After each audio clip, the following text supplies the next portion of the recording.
Good morning, everyone, and thank you for joining us on this wonderful Friday morning, June 16th. We're going to go ahead and get started with our program today, and I'd like to introduce you all to our chair of the Riverside County Water Task Force, Mr. Craig Miller, General Manager of Western Municipal Water District. Craig, take it away. All right, thank you, Michael. Good morning, everyone. Welcome to the Riverside County Water Task Force Speaker Series. Lovely, cool, overcast June day. We're keeping the temperatures cold and the water use low. So all part of our master plan to conserve water. Thank you very much for joining us. Let me get us kicked off here. Michael, if you can move to the next slide. Let's do a little bit of introduction first. If I can get my screen to participate here. Let me give you a little background for those of you that don't know about the Riverside County Water Task Force, but it's a coalition of Western Water, Eastern Municipal Water District, WRCOG.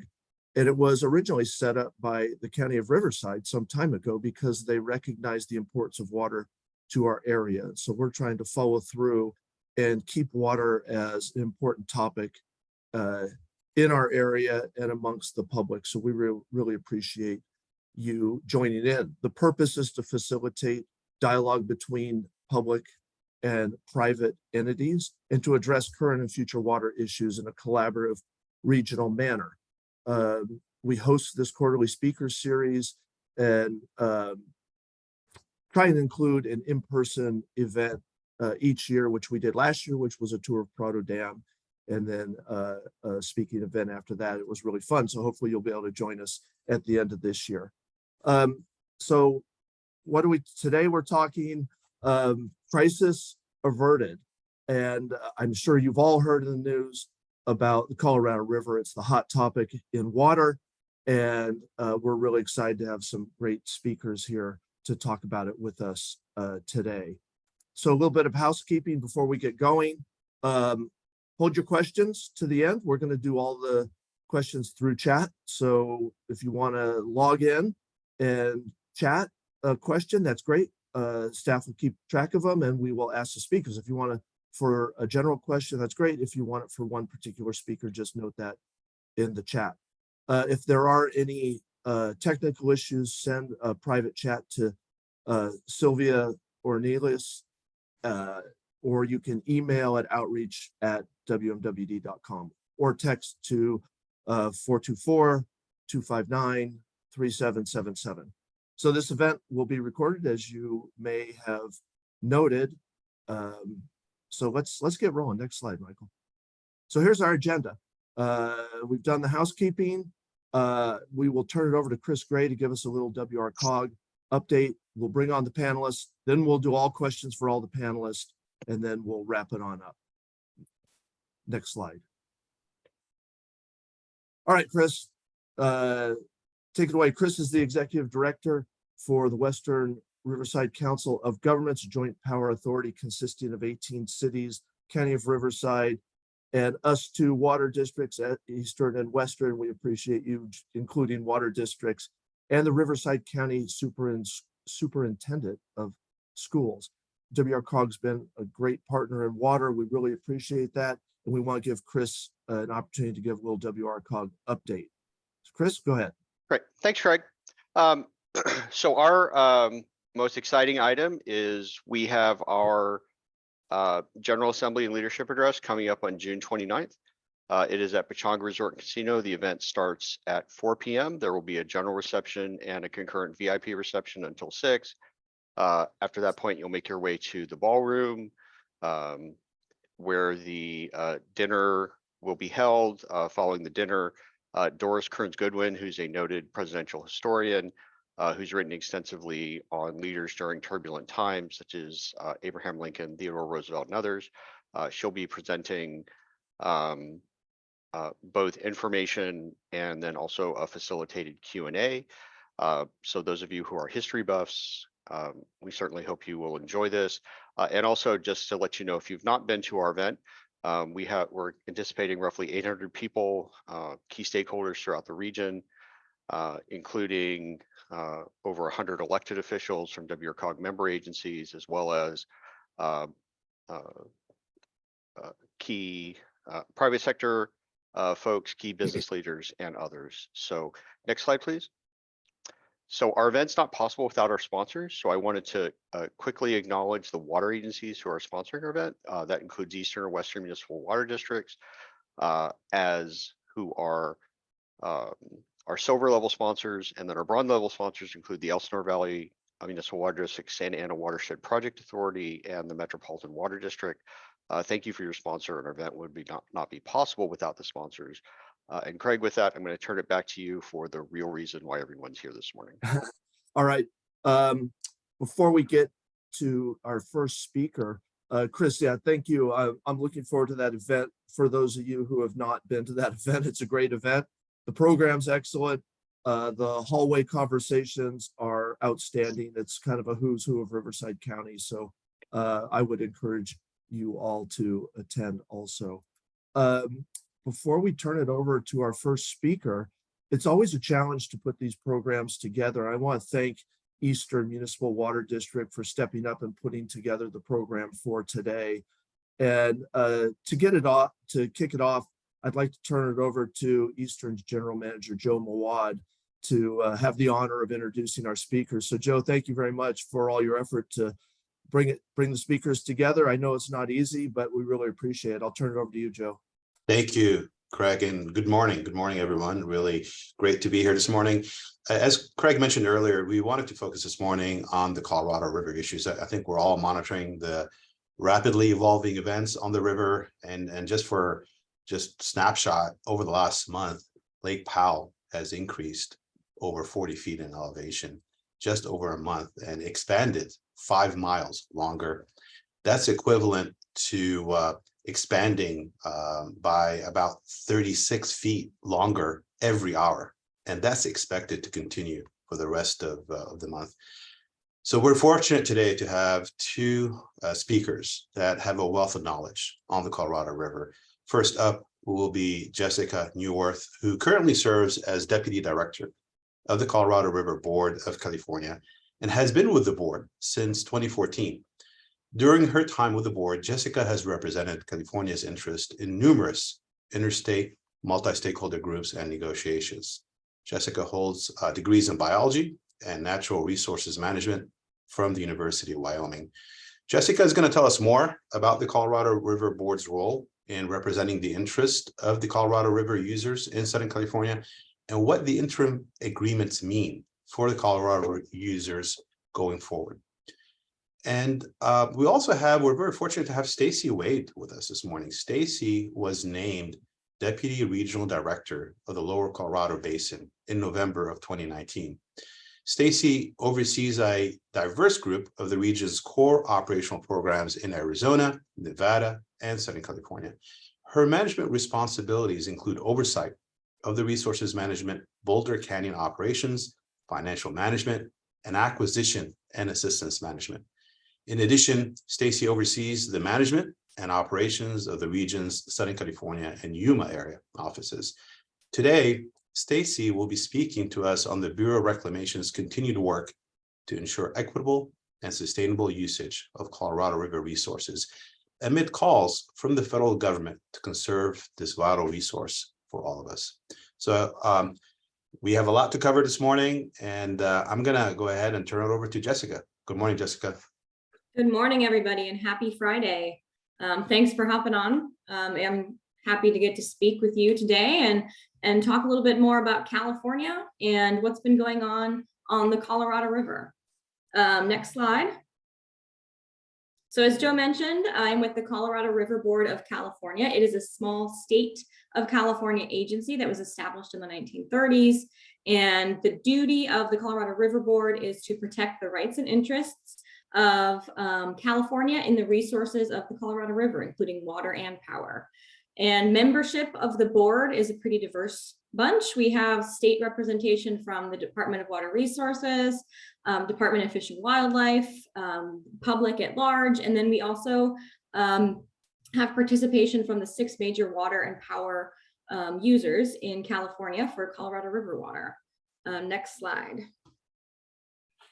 So a very brief background here on the basin itself. As you can see, it stretches across 7 states and also into Mexico. It is a very tightly allocated river.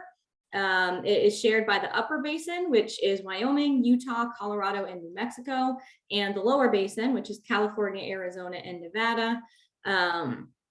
There are apportionments between the both basins, and then within the basins, there are also apportionments among states.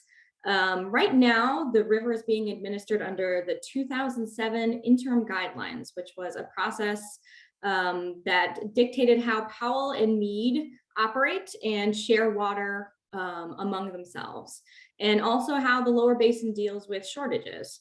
I'll be getting into this a little bit further later, but we are also currently operating under the 2019 drought contingency plans, which are sort of an overlay as hydrology has worsened over the years.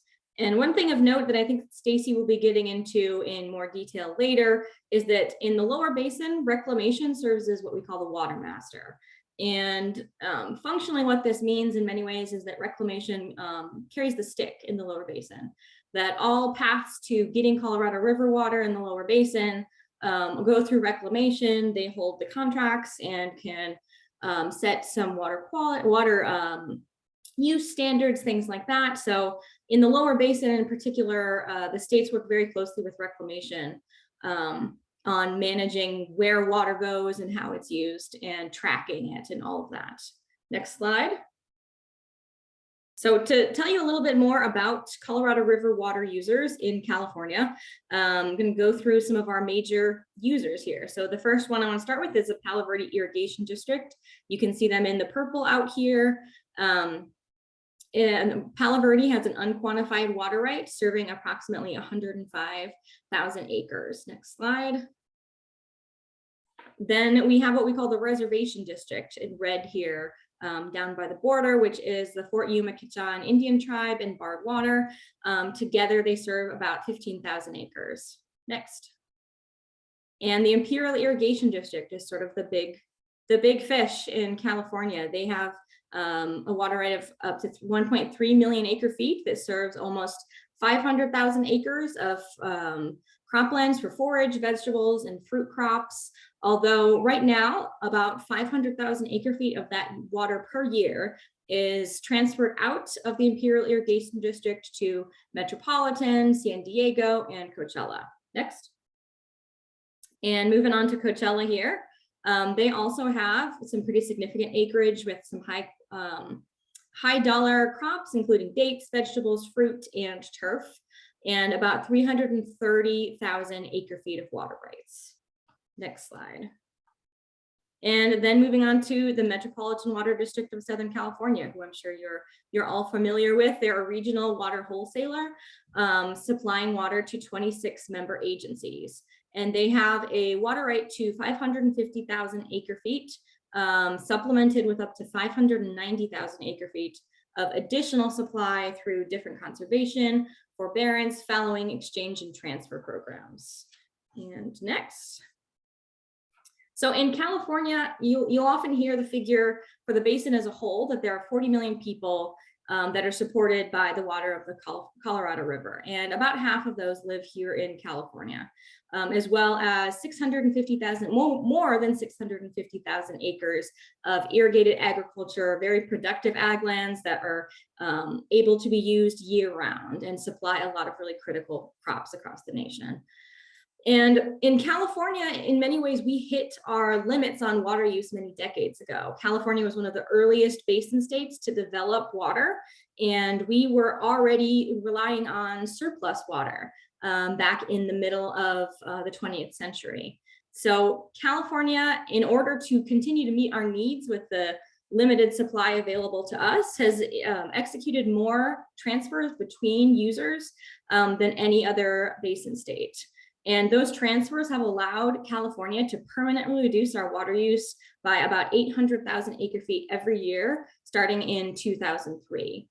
Some of you may have heard of the Quantification Settlement Agreement. That was a very huge effort that was undertaken and is still ongoing today, that included lining the Coachella and All-American canals and also on-farm conservation and some fallowing that occurred in the Imperial Irrigation District to essentially move some water where it's needed out in some of these urban areas.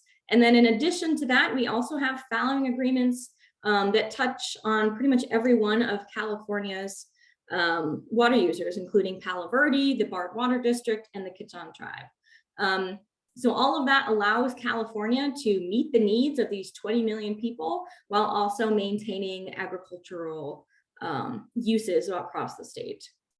And in addition to that, California also committed to contribute water to Lake Mead when the reservoir declines under the 2019 drought contingency plan. So next slide. And now I'm going to get into what has been happening in the basin for the past 20 years, because it has been a bit of a wild ride. So this graph here, just to situate you a little bit, this is the combined storage of Lake Powell and Lake Mead, the two big reservoirs on the Colorado River. The blue at the bottom is Lake Mead and how much water is available in it. And then the gray stacked on top of it is Lake Powell. The black line at the top here, that would be if both reservoirs were totally full. So as you can see, we started in the 1960s. That was when Powell was filling. And so you see over the years that those two reservoirs were building storage. And for a couple decades there, things were going great. At the turn of the century, we had pretty much full reservoirs. Things were looking good. But starting in about the year 2000, we got hit with a couple of extremely dry years. And that has begun what we call the millennium drought, which has persisted for the past 20-ish years now. Next.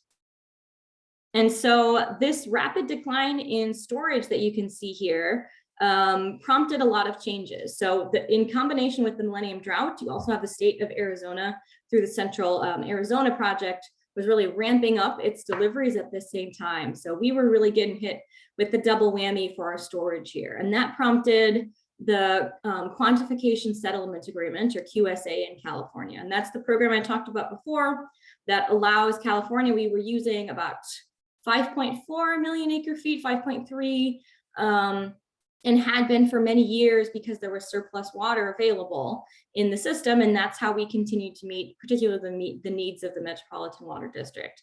But as storage began to decline, there was a real push for California to cut its uses pretty drastically. So in 2003, there was kind of an abrupt switch there where California pretty much immediately stopped using about 800,000 acre feet. And that is something that we have maintained or outperformed since then. Next. And you can see things are sort of leveling off, but it had prompted a need in the basin to lay out how the lower basin in particular was going to deal with shortages, and how we were going to make sure that if water needed to be cut, we had a clear chain of who was going to take the cuts and when they would happen. And that is what was done in the 2007 guidelines. So that tells us how water is released from Powell and how it's released from Mead, including how water users take shortages. Next slide. So for a while there, you can see that we sort of maintained things, but we were still in kind of uncomfortable territory as far as water storage. So in 2019, the basin states came together again for a sort of overlay of the guidelines called the drought contingency plans. And California has senior water rights on the Colorado River. We were not required under the 07 guidelines to bear shortages, but we did step up in the drought contingency plan and agree to contribute up to 350,000 acre feet of water per year if Lake Mead declines to low levels. Next. And we're getting into the sort of rapid decline here where things start getting a little bit chaotic. We had a couple bad years starting in 2020. And when the storage is already 30, 40%, that really, it's not too far of a slide into crisis. So in 2020, 2021, the state started working on what we call the 500 plus plan, which was a plan to put 500,000 acre feet of additional water per year into the reservoir. Next slide. But it didn't entirely save us. The first shortage in the lower Colorado River basin was declared in starting in 2022. So that is the first time that the shortage component of the 2007 guidelines actually had to be implemented, and that required water cuts for Arizona, Nevada, and Mexico. Next. But as you can see, we are seeing this really rapid fall off here in reservoir storage. And so in the summer of 2022, the Bureau of Reclamation Commissioner called on the basin states to cut water usage by between 2 to 4 million acre feet, which was, it's a big demand, considering that the basin right now uses about 12 to 13 million acre feet annually. So it's a big cut, and we knew that it had to be, something had to be done rapidly. So that kind of kickstarted a bit of a firestorm across the basin that has been pretty widely reported on. So next. And this last fall, Reclamation began preparing a draft supplemental environmental impact statement, and that would be to modify the 2007 guidelines to incorporate further cuts. So those would be sort of mandated cuts from the Bureau of Reclamation. Next. And this is sort of an interesting figure that although reservoir storage was dropping, it was actually being sort of defrayed by a lot of activities that were happening in the lower basin. So this is Lake Mead storage. And you can see here the starting about 2011, 2012, this sort of rainbow starts opening up. And that is, every color here is a different action that was being taken by the lower basin that was contributing water to Lake Mead. The biggest green part here is what we call intentionally created surplus, which is conservation activities that are voluntary, that leave water in Lake Mead and boost the level. And so without those actions, Lake Mead would have been far lower, close to about 950 feet in elevation. So we have been working pretty hard to protect the reservoir, but we've had a tough couple years starting in 2020. And we are already a little bit probably too close to the brink for our actions to, totally salvage things. So next slide.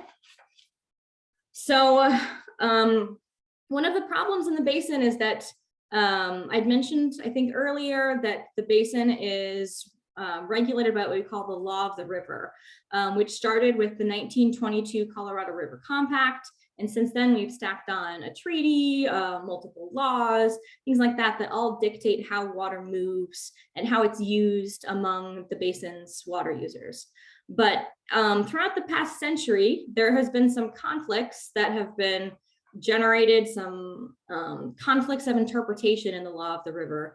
And because we had the water, a lot of those were sort of going unresolved. We were able to just let those sort of percolate along in the background without really having to have a standoff between the basins or between states on our different interpretations of what the law of the river requires of us.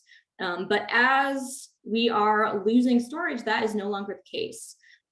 So there are quite a few issues that are coming to the forefront now that are making the decisions very difficult and very fraught, including how both basins ensure that water is delivered to Mexico, who is bearing the brunt of climate change, how the lower basin deals with sort of predictable system losses and who those should be allocated to, and how shortage and the priority system are interpreted in the lower basin.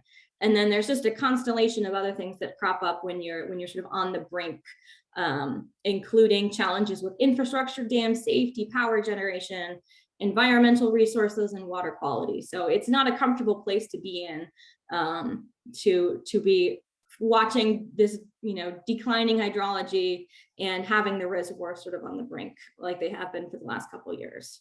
Next. So as I said, 2022 and 2023 have been some very, very busy years for us. It has been maybe some of the toughest situations that the basin states have had to manage ever. The Bureau of Reclamation Commissioner kicked things off by asking the basin states to conserve 2 to 4 million acre feet. And the basin states started negotiating pretty much immediately after that and have been working for the past year, essentially, trying to scrap together some kind of plan that we can all agree to try to meet that goal. The Inflation Reduction Act was passed last year, which included significant funding for conservation, which was a big help. And that is where back in October of 2022, California proposed a plan to conserve 400,000 acre feet of water every year through 2026. And we're relying to some extent on the funding in the IRA to help us get there. And as part of that, if you are impacting water use in the Imperial Valley, you're also potentially impacting the Salton Sea, which is, I think as many of you know, already a challenge for us in California. The water levels are declining, exposing shoreline that has some health implications. So in December of 2022, there was an agreement between Coachella and IID and the Bureau of Reclamation and the state of California to partner on that, and for the federal government to provide funding to help with any impacts that might occur to the Salton Sea as part of California's reduction in use. So the SEIS, as I'd mentioned, was initiated, and the basin states really worked throughout this winter, particularly to try to come up with the basin states proposal that could go into that. But it is tough sledding. There are a lot of big agreements. Nobody wants to lose water. That is sort of the heart of the matter. Water is important. Everybody needs it. And folks are very, very reluctant to sort of volunteer any of that away. Back in January, there was a flurry of news about these sort of dueling 6-state and California proposals. We had been working up until pretty much the midnight hour for when those were due, and we just couldn't get there. We were too far apart. California, as maybe the senior most user in the basin, is sort of standing on tradition in many ways, whereas folks that don't have the advantages we have are interested in sort of changing the system drastically and throwing out some of the rules, and that has been a major tension among the group is can you live with the existing rules and tweak them so that nobody is getting gouged too much, or are you going for the sort of throw everything out and start over approach? And so there's some different perspectives there that have really made this a challenge. So the draft SEIS with sort of quasi 6-state and California proposals came out earlier this year. And the basin states had been working throughout that and announced just last month the finalization of the lower basin plan. That is our sort of consensus approach here. So next slide. The lower basin plan that was announced, I think it was May 22nd, and it is something that was negotiated among especially the lower basin water users. And what we're looking at right now with this SEIS is it's not the comprehensive fix that deals with some of these long simmering issues. The goal is just to get the basin states and the reservoirs through to 2026, because the original set of 2007 guidelines said starting in 2026, you need a whole new, you need to renegotiate the guidelines completely, come up with a new operating framework. So what we're essentially trying to do is get ourselves safely through to 2026 and to give us the space so that we can negotiate some of those broader, maybe more complicated deals.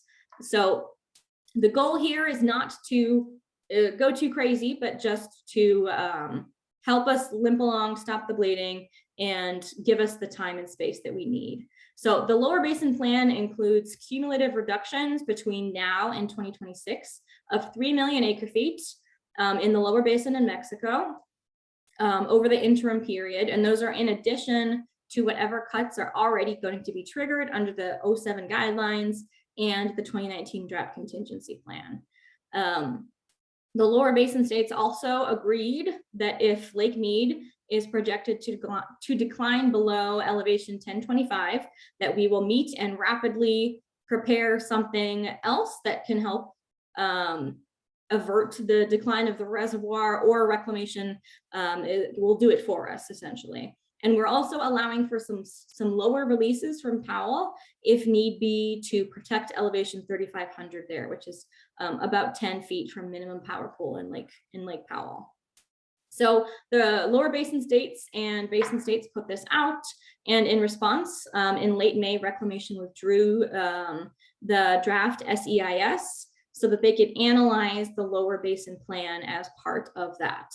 And like I said, this is it's an interim patch between now and 2026. Next. So what is going to happen from here? With any luck, we have gotten the broad strokes of what the basin states will be doing between now and 2026. But there is still a lot of large issues and more structural changes that need to happen in the basin. We are starting now to, among the basin states, beginning to talk about what that is going to look like, what those post-2026 operations are going to look like. We can say pretty confidently that there are some things that will need to be addressed, including how we're going to deal with climate change, with drought, with this declining hydrology that we're seeing year over year.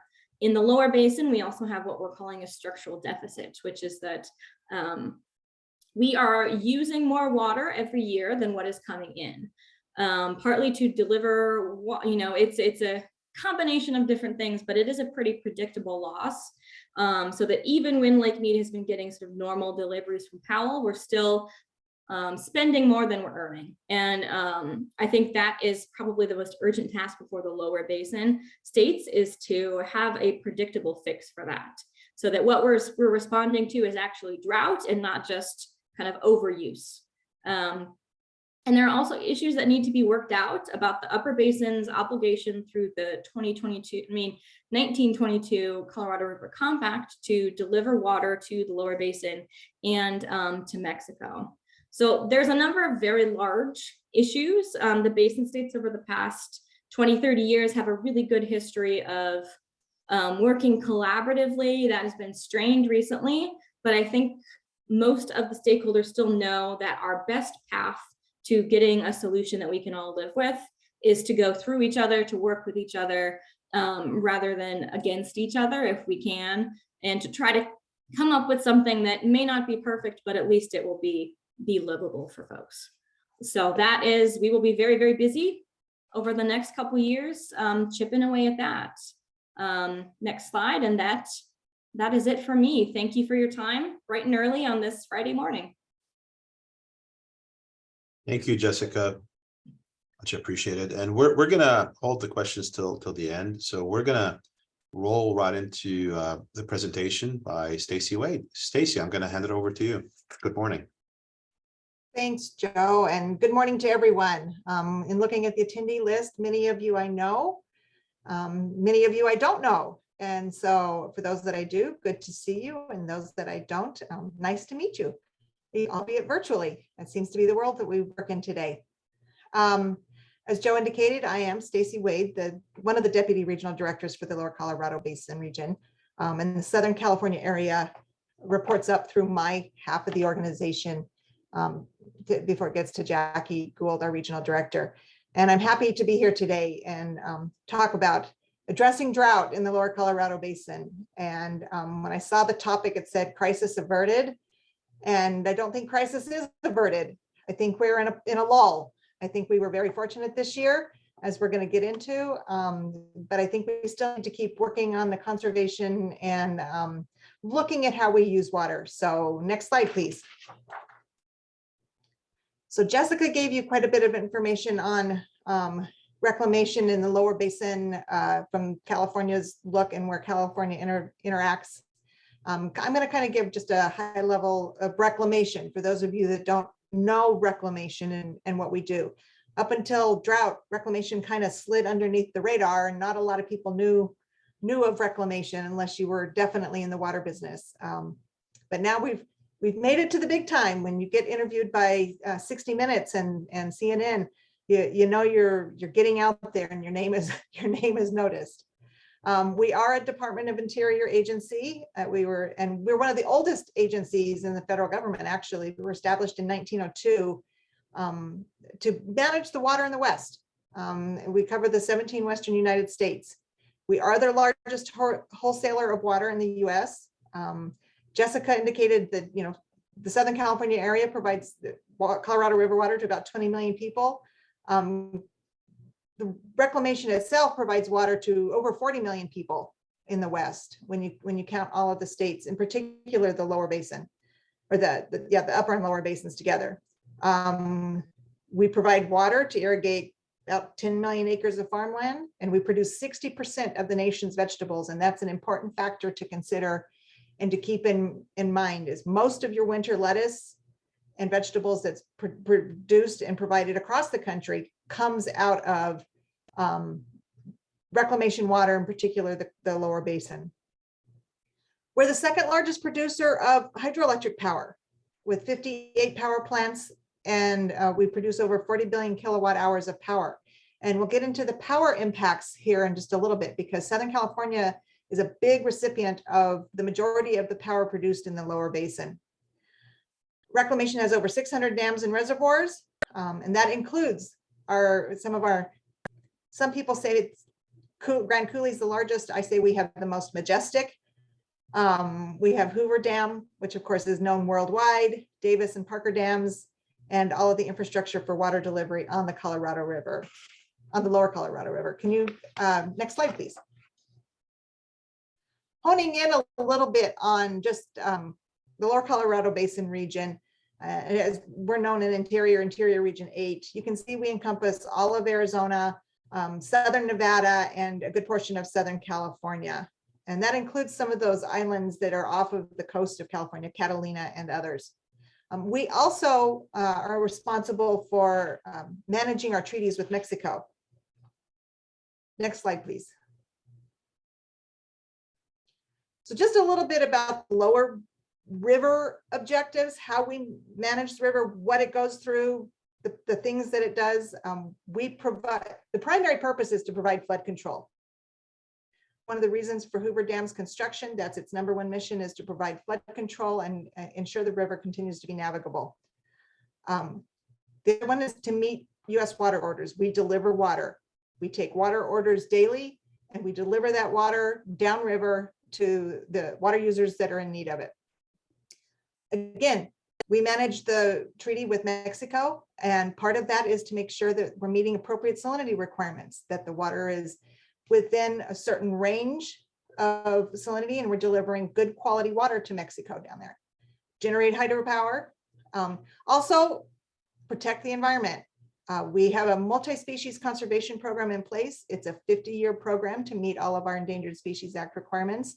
And it's cost shared with all of the partners along the river. So it's a 50-50 cost share, 50% federal funding, along with 50% funding from our state and local and governments and agencies. And we also support recreational opportunities. Who doesn't love to be out on the lake when it's a beautiful day? We've got several lakes and reservoirs that people can go out and enjoy fishing and boating on. And we have quite the recreation mission that's kind of grown out of our water management purposes. Next slide, please. So Jessica talked a little bit about the water master role. So by law, the lower Colorado River is what is called the water master. We're the only region in reclamation that has that title. As such, we take our role very seriously in how we manage it. The Boulder Canyon Project Act of 1928 established the Secretary of Interior as a water master, and that function is executed through the regional director of the lower Colorado Basin region. So to do that, we have our Boulder Canyon Operations Office. They implement that role. And as part of that, we develop an annual operating plan for the Colorado River reservoirs. And I say we, because the annual operating plan is actually a basin-wide plan. So the upper basin, along with the lower basin components of the Colorado River, are involved and integrated in how we're going to operate the river and deliver that water in any one year. And I didn't mention this earlier, but the upper basin states are Colorado, Utah, Wyoming, and New Mexico. So in addition to then the lower basin states, which are California, Arizona, and Nevada. We do schedule water releases with Hoover, Davis, and Parker dams. And that's a very finely balanced adjustment of water. Our water operations group works very closely with Hoover Dam and the Western Area Power Administration to make sure that we're trying to deliver the water needs in alignment with the power needs. And interestingly, what has happened is as we have gone to more renewable energy, which goes offline during the day, our water deliveries are actually happening later at night now to help produce more power at night. So as those renewable energies are going offline, hydropower production is going more online, which is a benefit to everybody because one of the things that's being impacted is power production. As drought has happened, as the elevations behind the dams occur, you have less water, they call it head, less head pushing through those dams to generate the turbines to create power generation, create power. So power generation has also dropped over the last several years as a result of drought. And that's an important thing to consider because the normal everyday American consumer is not only getting hit in their water bills because of the cost of drought, but they're also getting hit in their power bills because of the inability to produce additional, less costly hydropower than what they can buy on the commercial market. So those are just two important factors to keep in mind. We administer water entitlements.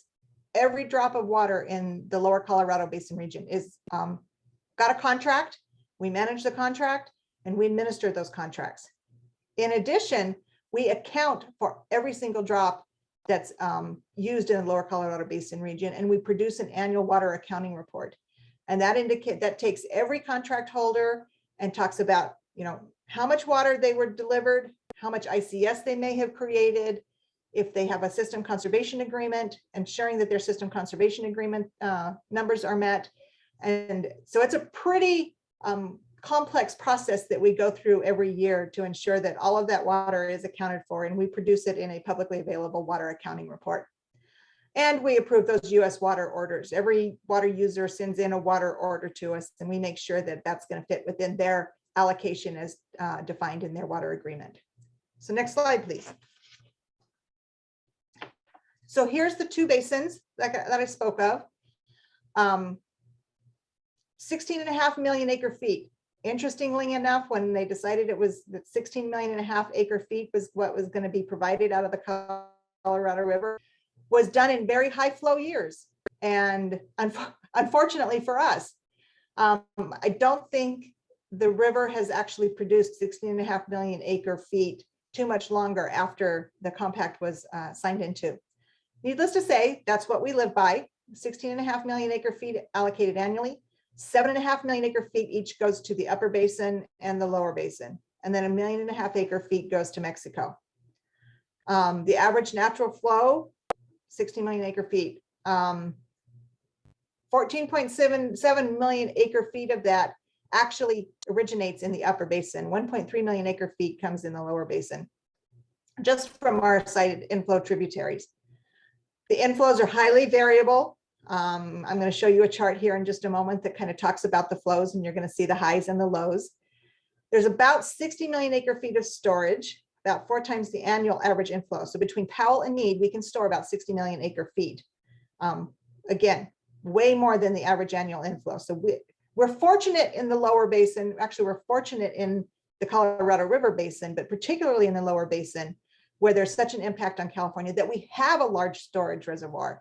As you all have seen with the Arctic storms, Arctic rivers that came across in the winter, Northern California doesn't have a lot of large storage, and so a lot of that water gets lost. So we're very fortunate in the lower basin that the people who were thinking about the Colorado River years and years ago constructed and put together these very large basins for us to capture this snow runoff. And as Jessica said, our operations and water deliveries are governed by what is called the law of the river. And for those of you that haven't seen it, we do have a hard copy book published, and it's about 3.5 inches thick of all of, and very tiny print of all of the laws that have gone along management of the Colorado River. Next slide, please. I'd like this slide just because it kind of shows the impact of drought and what it really looks like.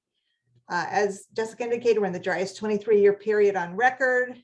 Powell and Meade have reached near historically low water levels. Powell right now is at 3575 and is about 38% capacity. Meade's current elevation is at 1055, which is at about 31% capacity. And the total system storage is currently less than 50% of what our capacity is. So I show you these numbers because we have had a really good water year, and yet we're still at less than 50% of our reservoirs full. And so that just further reiterates the fact that while we're in a really good water year, the crisis is not yet completely averted. Next slide, please. So I like this slide because it does talk about the natural river flows at Lee's Ferry Gauging Station, which is kind of the demarcation point between the upper and the lower basins. And you can see that over time, we've had some really, really great water years. In the early 80s, you can see there was a peak there in the early 80s. And I can say that was 1983. The water overtopped the spillways at Hoover Dam. I was actually out there. I witnessed it myself. I was on my way to go to school in Arizona, and my mom and I stopped at the dam when you could still drive over the dam to get to Arizona, because we knew we'd never see that again. And she was right. It was quite an amazing sight, and it hasn't been that full since. And it's really kind of sad to go out there now and see where we are. But you can see that even in the high peak years, there's several years following it where there is less than average runoff, way less than average runoff. So while we have had a great year this year, it's following last year, which was really a sad runoff. And so we're keeping our fingers crossed, but we can't sit back and rest on our laurels. Next slide, please. I also put this in here because this is the snowpack for this last water year, for water year 2023. The current snowpack is still at 265% of median. That is absolutely amazing. And in fact, earlier this week, I heard on the news that Bryan Head, one of our ski resorts over here in Utah, actually received 1 to 3 inches of snow in the middle of June. And so it's just a really odd water and weather year this year. But it's great. We got the peak of the snowpack later in the spring, and it's still running off. I was at the Getches-Wilkinson conference last week and was looking up at the Colorado mountains, and there was still snow on top of those peaks. So it's pretty amazing that we got this snowpack. Next slide, please. Again, going back to storage. This is where the reservoirs are today. Lake Powell, 38% full, Lake Meade, 31% full, and the total system storage at 42%. This time last year, the system storage was at 35% of capacity. So that tells you that we have had a very fortunate year. Lakes Powell and Lake Meade are recovering, but we certainly can't sit back and stop on our conservation measures. Next slide, please. Again, yet another good picture of drought. These pictures were taken in 2000 and subsequently in 2022. So you can see the dramatic drop and increase of the bathtub ring. Next slide. So what's going on? What did we do? So back in the early 2000s, we saw that drought was hitting us. And so, as Jessica said, all the states came together and created the 2007 interim guidelines. These guidelines both defined the ability to create intentionally created surplus, store it in Meade. You can recover it when needed. It also defined when entities and states were going to have to take reductions in their water shortages. Great contingencies, great negotiations. All the states came together, and that's how we operate the reservoirs today. And operation of the reservoirs and how much water gets released out of Powell down to Meade is all defined by certain elevations of the reservoirs and the lakes. Decade goes along. We're still in this drought. Water's still declining. There's increased water use. Southern California, Arizona, Southern Nevada, great population explosions.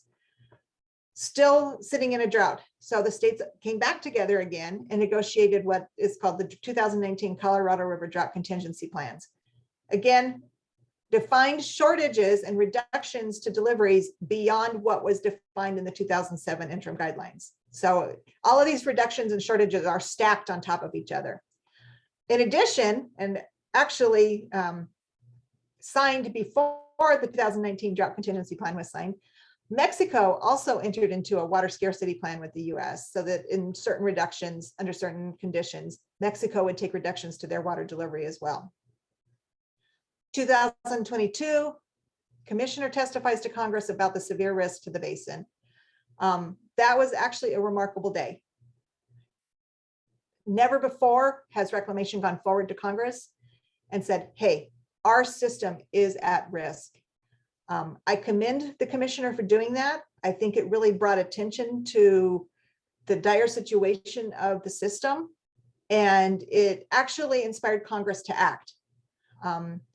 Commissioner Tootin is quite a lady, and she comes from working with the senators in California, so she totally understands and gets the California situation. Out of that, the lower basin states came together. Oh, one other thing, when the commissioner testified, she said, we need 2 to 4 million acre feet to protect the system. Over and above what was there, 2 to 4 million acre feet, that is a lot of water. To help counter that, the lower basin states came together to create this 500 plus plan, identifying 500,000 acre feet of conserved water that could be stored in Lake Mead. We did hit that target in 2022, and we're quickly working on that in the 2023 water year as well. Next slide.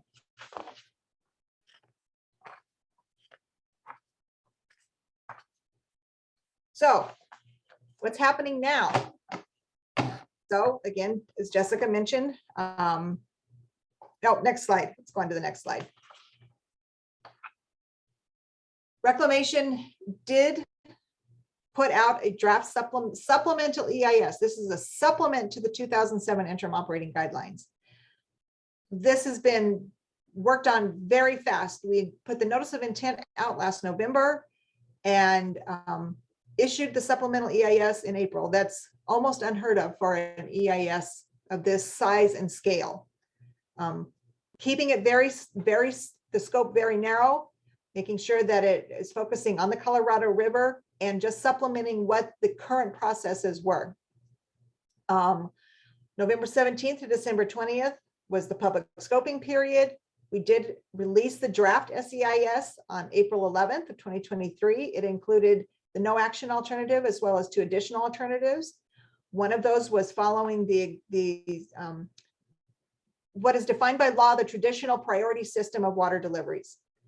The other alternative was looking at and trying to make a determination as to a different type of allocation of the water, whether it's equitable, whether it's going to be based on water use, population. It was just looking at another alternative or another way of how to allocate that water that is not following the traditional priority system. And as Assistant Secretary Boudreau said, it created some bookends. It said, this is our broad space in which we can work. The states came together, the lower basin came together with a new plan that said, here, we can come up with up to 3 million acre feet. We plan to come up to 3 million acre feet. This will help us bridge that gap between now and when the 2026 guidelines, the post-2026 guidelines need to be renegotiated. And so Reclamation put that SEIS on pause while we analyze this particular, this new agreement and see what the impacts are going to be. Then later in 2023, a revised draft SEIS with a new public comment period will come out and a final EIS will be published. Not sure of the dates specifically yet. They're kind of taking a look at things and trying to figure out when that's going to happen. Next slide, please. One thing to note too is that the supplemental EIS does not replace any of the negotiations or the EIS that is going to be done for post 2026. That will be a whole other separate action. Much of what happens in the supplemental EIS may inform the post 2026 guidelines, but it is a separate action. So what can everybody do to help in meeting the 3 million acre foot goal and or the 2 to 4 million acre foot goal? However you want to look at it. There is a lot of funding opportunities out there.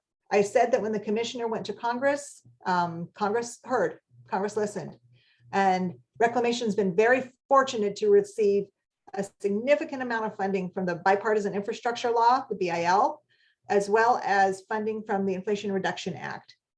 Never before, and I've been with the federal government now for about 28 years, I have never seen an inflow of funding from Congress like we have received over the last 2 years.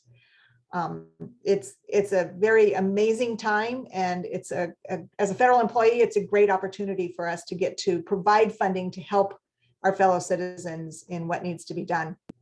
So how do you get to some of this funding? We have several reclamation opportunities out there. Our Water Smart program is really a great program.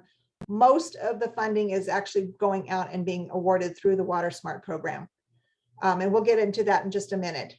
The Bipartisan Infrastructure Law, a lot of that Bipartisan Infrastructure Law funding is going out through Water Smart. But in addition to that, we got 300 million specific for the Colorado River Basin, 300 million dedicated to the Colorado River Basin. 50 million of that is going to the upper basin. 250 million of that is going to the lower basin. And we have several projects that we're working, that we're doing that is using that funding. And some of that funding is also being used at the discretion of the commissioner, where she sees that there can be the most value to a project. Most of the funding, though, is going out through the Lower Colorado System Conservation Program. And right now, you may have heard, last November, Reclamation put out a call for proposals. We call them buckets. You might see a water theme here, buckets. We call them buckets 1A and 1B. 1A is just paying for water. You're going to fallow fields. You're going to put in conservation. We'll pay you a flat fee for water. You have to enter into an agreement. We'll monitor it and make sure that you're meeting the terms of that agreement, but we will pay you for water. Bucket 1B was if you have efficiencies to your system that you want to put into place that can help conserve water, we'll take a look at it and we'll help to fund that if we find them of value. And then recently, Bucket 2 call for proposals came out. And Bucket 2 is to fund more of these longer term, higher value conservation programs, as well as, and what we would really like to do is fund longer term durable projects, infrastructure that we can build that will help us to keep us from getting into the situation that we're currently in. And that's an important thing to remember. We can conserve water and that water can go back into the lake, but if we don't change how we're using water, either by building infrastructure or really taking a look at how we're using water and changing that concept, that philosophy and that thought process, we could be right back in the same situation that we're in now. So Reclamation is currently accepting proposals for the Bucket 2. Now there's a catch. Excuse me, the one thing I can't stop is my phone calling. Sorry about that. There is a catch. To get to these Bucket 1A, 1B, and Bucket 2 funds, you have to work with your entitlement holders. So if you are taking water through MET, you have to work through MET. If you're taking water through IID, you have to work with IID because it has to go through the entitlement holders. That's part of the water master role. That's part of the law. We just have to work through it. So I would, if you have questions on how to get to it, give us a call, let us know. I would say for probably the majority of the folks on the line here today, Water Smart is going to be the better opportunity. And you can go to the next slide and we'll talk a little bit about Water Smart. So Water Smart is a program framework. There's a lot of different ways that you can access water smart funding, and a lot of different tools that are in place. There's funding for basin studies. Title 16 is our water recycling program. I know a lot of the Southern California agencies have taken advantage of that. We love it. I'm getting ready to go out with our Office of Management and Budget Examiner, and not this trip, but in a trip here in the next couple of months, we are going to be visiting some of the Southern California sites to come and show her where we're putting some of this money, because you guys have done a great job of implementing these programs. Water conservation and efficiency, water conservation planning and design. If you have leaky pipes somewhere, if you want to replace your meters with smart meters, if you want to remove grass, one of the best ways in conserving water is remove turf. Water that goes into turf doesn't get recycled. It just goes into the ground. So you can't reuse it. Yeah, I'm not saying replace all turf. We still need parks. We still need grass in the schools for our children to play on. But turf that the only person who walks on it is the guy who mows the grass every day, that should be up for consideration. These are great programs. The call for applications comes out annually. There's a review process, but there can be a lot of funding provided. If you apply, tell your story.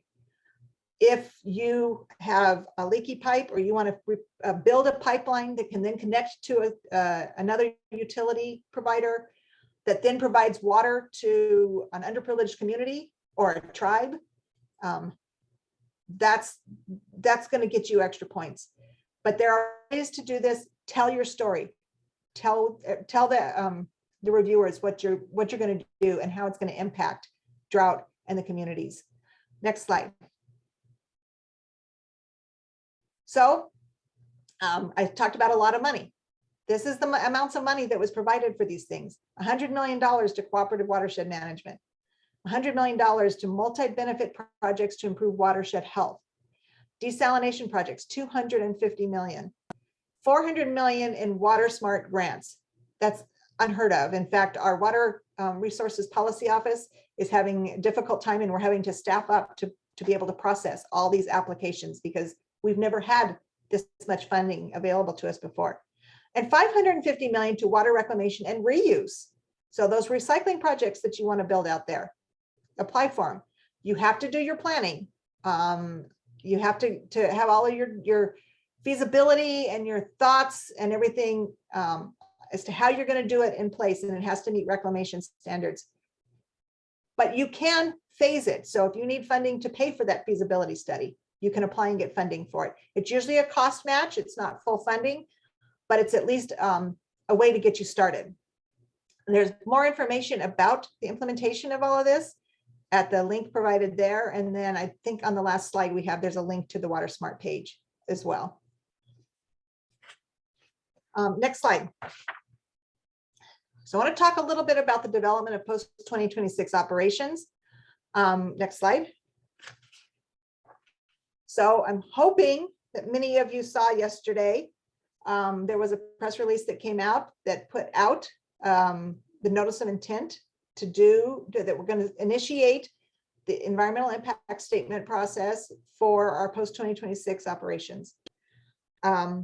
This is to replace several of those operating agreements that expire at the end of 2026, the 2007 interim operating guidelines, the drought contingency plan of 2019, and the binational water scarcity plan.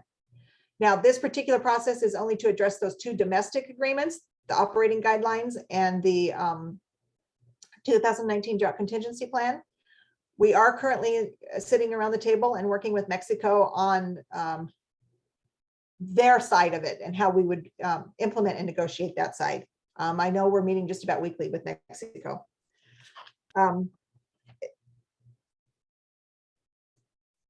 Let's see here, I'm trying to get my dates straight. The notice of intent is available for public comment until August 15th, 2023. And we are encouraging everyone to go out and review the notice of intent, provide your comments, take a look. We want to get everybody's thoughts. We want to collect that so that we can make sure that we're incorporating concerns, issues, ideas into these new agreements and these new operations. There is going to be several virtual public meetings regarding the notice of intent. one on July 17th, one on the 18th, and one on the 24th. There's the link isn't here. Well, probably under the Colorado River Basin link, you can get to the 2026 Notice of Intent, and it gives the times and how you can register for those public meetings. And so with that, I want to wrap up. I appreciate being able to come and speak to you today, and I hope Jessica and I weren't too redundant in it. I was trying to look at it more from a federal perspective. But the bottom line is we are still at a crossroads, and we still need to make sure that we're moving forward to protect our resources. Thanks. Great. Michael, you want to pin us for questions?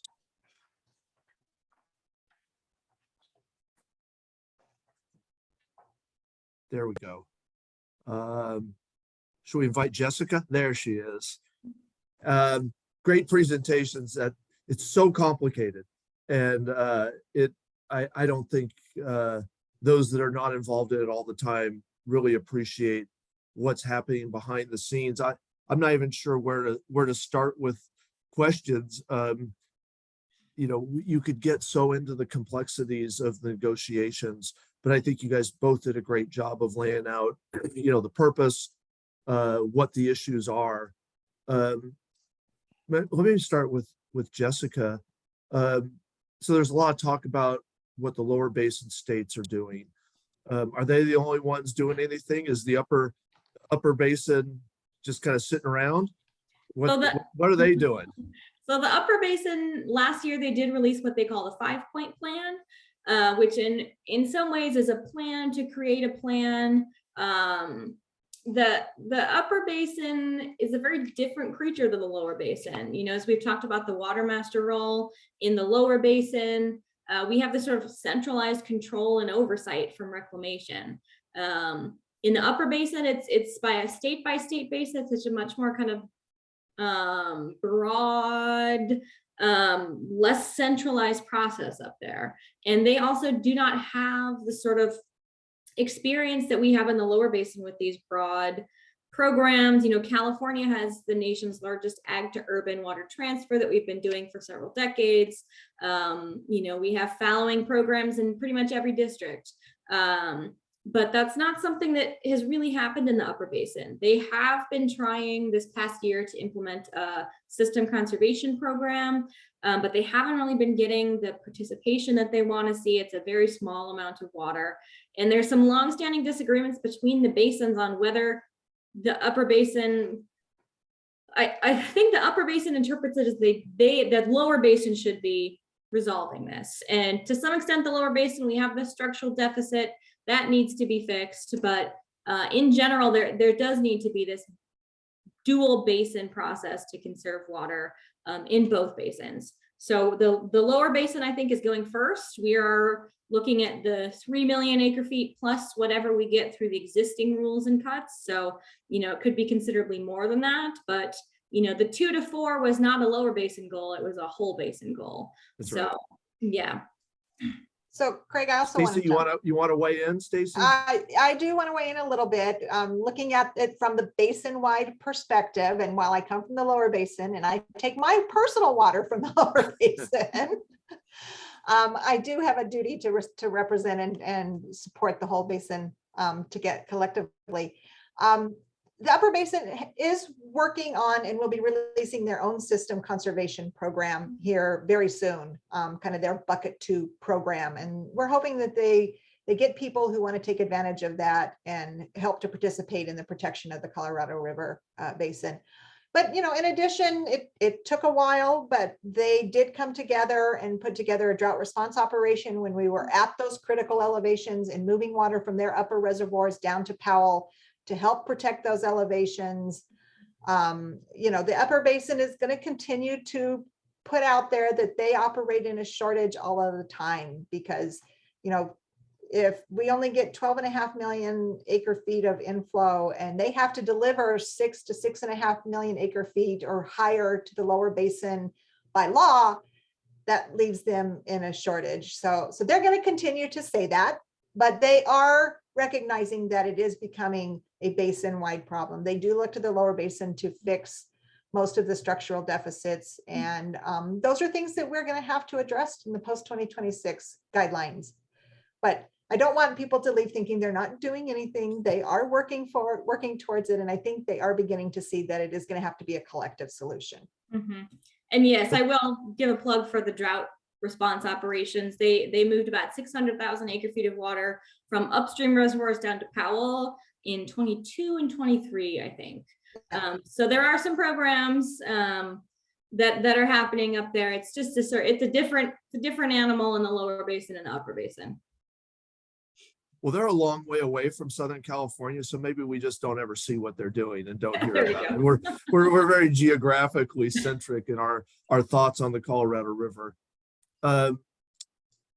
Jessica, maybe I'll ask you a question that I was wondering about while you were talking, and I know a little bit more about it, but I'm not sure how many of the participants today are in touch. You made a comment early in your presentation about the negotiations in the lower basin, and you made a comment that California kind of wants to stick to the rules and the others don't. And maybe give us some more of the inside baseball kind of behind what that means, because as rule followers, we're like, well, of course you'd stick to the rules. What are they talking about? Yeah, I think we're struggling with what are the rules on paper versus what is quote unquote equitable. And so California, we developed very early our water uses. We have very senior rights. In 1968, Congress authorized the Central Arizona Project, which now serves Phoenix and a lot of that interior part of Arizona.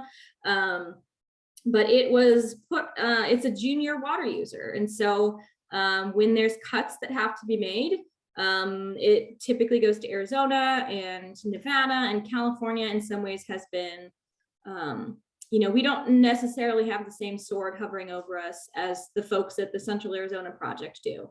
And so what we're struggling with is how do California has built all of these programs, that the transfers in the QSA, they're sort of dependent on the idea that California that the rules are going to be played by, that California is going to get our kind of full allocation every year, that we're, unless things get really extreme, we're not going to suffer shortages. And so for California, there's a lot of challenges. If we are, sort of redoing the rules, it does kind of throw all of our internal activities into some chaos. And so that's something we're struggling with in the lower basin and between the basins is, we have these things on paper, but in some cases they were developed 100 years ago, 50 years ago, whatever it may be, things have changed.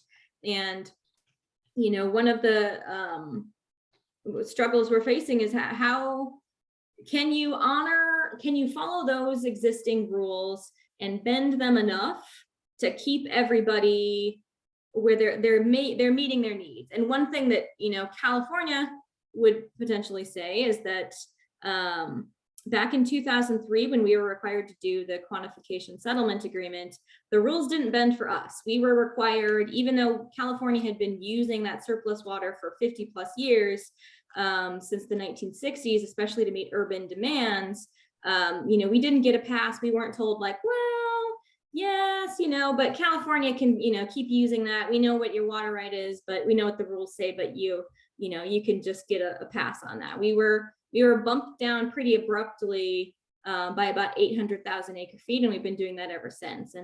And so, in California, there may be some resistance to the idea that, you can change the rules midstream, but we also know that there's a lot of real challenges out there and a lot of new things that are cropping up, and we're not, I think we're often portrayed as being really rigid and like, this is the law of the river and we're senior and we're getting every drop before anybody, everybody else has to go dry before we lose a drop. And that's definitely not where we're at, but, we're willing to be flexible, but we are, we want to preserve the rules of the road that we've been planned for the past century or so.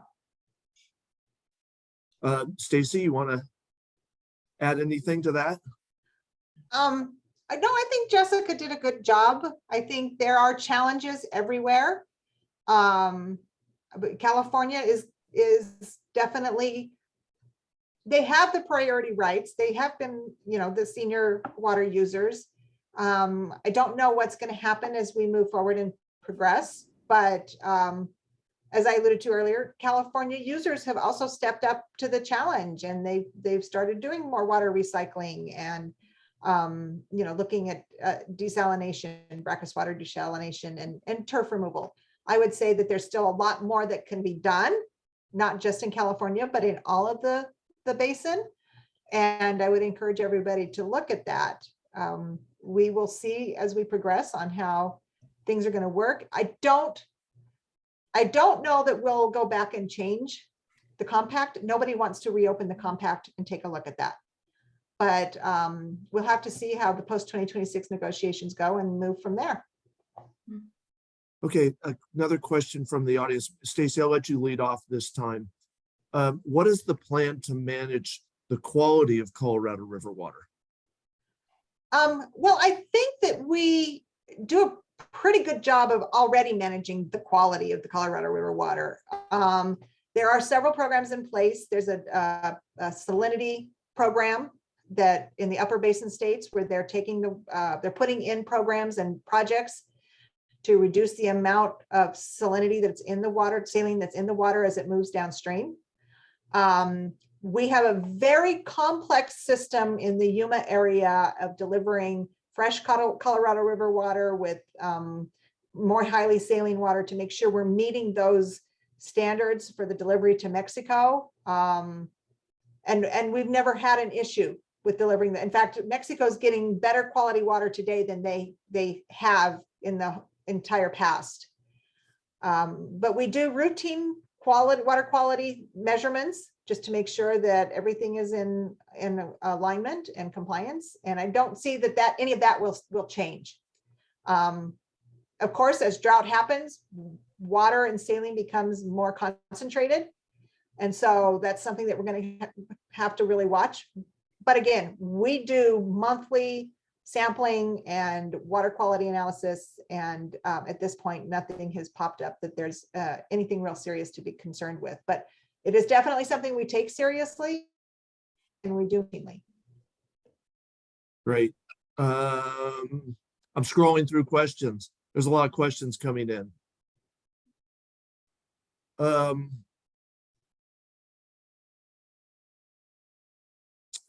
So this one kind of hits closer to a lot of the activities that Western has been trying to show leadership on statewide about our ability to capture water. So water conservation was discussed during Stacy's presentation, but as we've seen in historically wet years like this, we've lost a lot of water. That's in big giant letters, a lot of water, because of our inability to capture, store, and move water where it's needed. What role can the federal government play in investing in significant water structure? And I guess I read into that maybe more about water infrastructure in the state rather than necessarily improvements to the Colorado River system, because Colorado River system obviously has enormous storage and it's just waiting for water to fill it right now. Can you guys kind of address what the federal role could be to capture more local water and maybe lessen the demands on the Colorado River system? Do you want to chime in, Jessica, or do you want me to take this? Yeah, I'll see what I can do here. Craig, as you mentioned, the Colorado River Basin has a ton of storage, and it's challenging in a year like this where you're watching water go out to the ocean in California when there's this giant, 3/4 empty reservoir sitting over on the border at Lake Mead. One of the challenges is that there's only one straw that connects both the Northern California and the Colorado River, that's metropolitan. So they can take state water project water and hold off on Colorado River water and leave it in Lake Mead. And they do that on an annual basis, depending on, when there's really low state water project allocation. They might take delivery of their ICS, their intentionally created surplus in Lake Mead, to sort of fill that gap, and then vice versa. So they're doing that, but there's only 900,000 to 1.1 million that is moving through the Colorado River Aqueduct to Metropolitan. So they're limited in how much they can forbear on Colorado River water and take state water project water instead. That is something that we are looking at potentially for post 2026 is making sure that we preserve the flexibility to allow folks like Met to, when we have these really banner years in California, can we sort of bank some of that water in Lake Mead? How can we make sure that that is still allowed to happen and that we're not overly restrictive on that? Because it's to the benefit of California and the basin. If we make that easier for them to forbear on Colorado River water. Yeah, good answer. Stacy, you want to add? Well, I'll just add, I do know that there, and most of the work in the northern part of California is done through a different region, the California Great Basin region. And I'm not read into their projects as much as I am the Colorado River region. But I do know that the federal government has been providing funding for those more durable projects, the reservoirs that are being contemplated up there, improvements in their water system deliveries and water capture. So I do know the federal government's providing funding up there. And of course, all of California can certainly apply for these water smart programs. They're not just limited to the lower basin.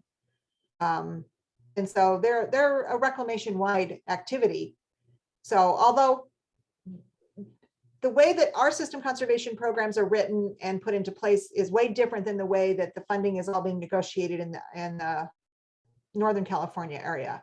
And again, I'm not as read into their processes as I am the lower basin. So I would have to refer you to some of the other upper basin folks to give the specifics. Yeah, and I'll add that Metropolitan has a storage account at Lake Mead that, historically they've really tried to hold water in there and put it, actually it's just a paper transfer. They put it into a storage account by not using it.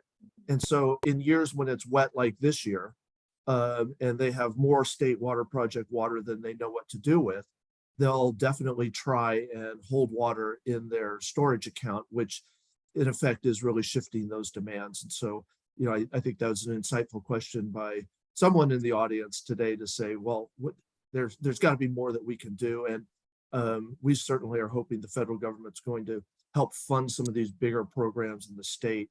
Okay, now we're going to get you in trouble. Let's talk farming. Farming gets a lot of media attention as water wasters. So we got some political comments here. Is there any truth to that? I can start. What are they doing? What are they doing? Are they doing their part to conserve water? I get this all the time. I can't wait to hear your answers. Yes, I think I can answer this pretty efficiently and say that no, they're not wasting water. And yes, they are doing their part. A lot, like as I talked about in California, that those big volumes of water that we've been moving, they are coming from ag. And that's where a lot of the water is being used. And those are the people that have the target on their back in many ways when we're being asked to come up with huge numbers like 2 to 4 million acre feet. In California in particular, through the QSA, the Imperial Irrigation District has saved more than 7 million acre feet over the past couple decades. And they're actively doing conservation, on-farm conservation, capturing any, excess water in their canals, things like that, to really tighten their system and improve where that water goes and to make sure that it's applied efficiently. And the Palo Verde Irrigation District, they have a fallowing program that's been in place for more than 2 decades. For about 30% of their valley every single year, it can be fallowed. And so we're doing seasonal fallowing in Bard and Kitsaan. And so at least in California, our ag folks, they're part of the solution.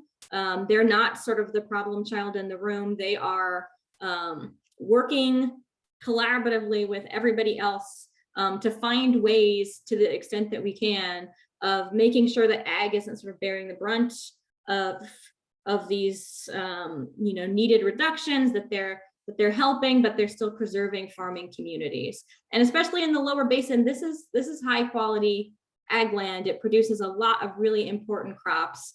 And a lot of people just read internet comments about, it's ag, if only they would stop doing XYZ. But you don't want to squeeze them too much. I think people will start to feel it in their grocery stores and their pocketbooks. I think they can be an easy target because they're not before most people's eyes, but they are a very important part of this system. Yeah, I'll add a little bit more. We literally was on an ag tour last weekend with Metropolitan, and to see the amount of work that farmers are doing to use drip irrigation.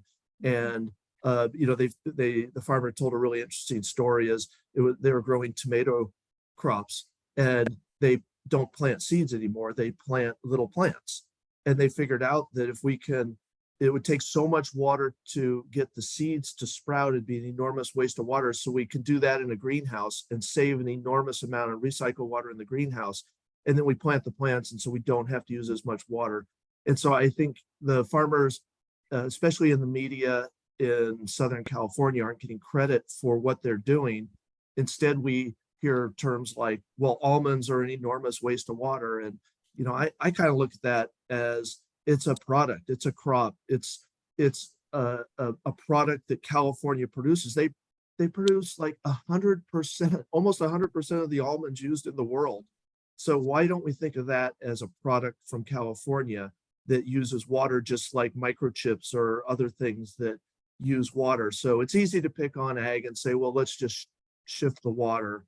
And, our philosophy is we need to do a better job of growing the entire water pie so that we don't have to take it from certain areas, whether it's the ag sector or Northern California or Southern California or Upper Colorado Basin. We just need more water, and we got to figure out how to do that as good engineers and water managers. Stacy, we're running out of time here. Maybe rapid fire. We got someone that wants to know, well, how's all this affecting the Salton Sea? You could probably go on for another 4 hours on that one, but you have just a minute. You can hit Salton Sea topics. Well, of course, conservation means, especially in the Imperial District area and the Coachella area, conservation means less runoff into the sea. I guess, there's already been a lot of environmental remediation done. There's a conservation habitat area that's being created and developed, and I toured it, not this year, but last year. That's an amazing rehabilitation area down in the south end of the sea. The sea is definitely a part of what it is that we're watching for and looking at, and we want to protect the sea as much as anybody else. And so as we're doing our environmental impact statements and doing our reviews, the sea is definitely a component that we're considering into it. That's one of the reasons that we entered into with the state of California, the Salton Sea Management, Salton Sea Agreement. We're providing up to $250 million to the state of California for implementing their Salton Sea Management Plan and what those conservation activities are going to be. And then we're also making sure that we consider that as we're looking at all of the environmental impacts moving forward with these EISs that's going on. We know it's an important factor in California, and we're definitely taking consideration of what is happening there. Yeah. All right, another rapid fire one. Stacy, can you quantify the investment the Upper Basin states have put into conservation, recycling, new supply, and infrastructure? I got that number in your pocket. Can't necessarily quantify it. I can tell you that they did receive $50 million of the drought contingency planning funding for bipartisan infrastructure law. With that, they're actually putting in a lot of the gauging stations and the monitoring equipment to watch their runoff, and they've never had the type of infrastructure in place to manage and monitor their water use like we have on the Colorado River, on the lower basin components of it. And so that's a great investment. I think that's really going to help them in figuring out where all their water is going. In addition, their bucket 2 program, their durable projects program is going to be coming out. And to be honest with you, I don't know how much has been set aside specifically for just the Upper Basin program. But it'll be well balanced. Great. Well, we are kind of at our allotted time. That was really interesting. I want to thank both of you for participating today. Such a complicated issue, but so important to our nation. So I appreciate all that you do. And I really appreciate Stacy sharing all those funding opportunities. I think there's a lot of people that tune in here that want to take advantage of that. And you really do a good job of making it successful and accessible. And so I'm glad you highlighted that as part of your presentation. So with that, we're going to conclude our panel. Thank the audience. Share this event with your friends. I think it's a very helpful event. Let's see, our next speaker series is going to be September 15th. That's a Friday. We hope you can join us. Thank you all who got up early and shared your Friday morning with us. We really enjoyed the speakers. Let's give them a round of applause. And thank you very much and enjoy a great weekend. Thanks for having us. Thank you, everybody. Thank you. Thank you. Hey, thank you. Thank you, everyone.